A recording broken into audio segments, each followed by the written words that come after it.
I worked with a lot of dry yeast at the first brewery that I was at. At that point, using the Brewers Association's yeast book, they were talking about the fact that dry yeast needed to be rehydrated.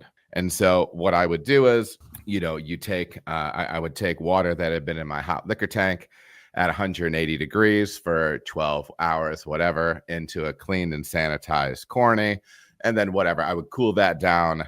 And then when that hit the appropriate rehydration temperature, yeast goes in, that whole process, right? Then all of a sudden, yeast companies started saying, no, just drop this stuff on top of your wort. It's ready to pitch. And that might be the actual marketing thing or whatever. That blows me away, because I came up reading that dry yeast pitched directly into, a sugar dense wort, which is what, I just said wort twice, that it would lead to 50% mortality. Can you talk to me about that?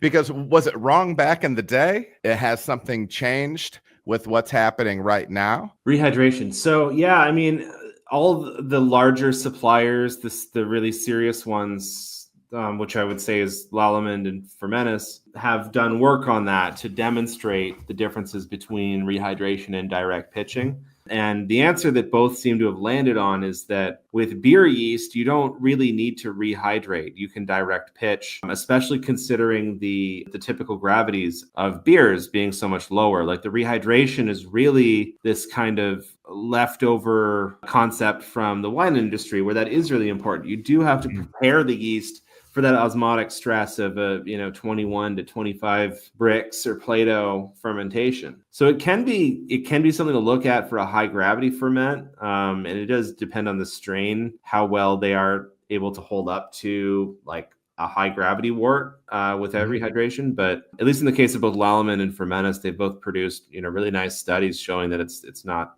necessary and doesn't make a difference. Interesting.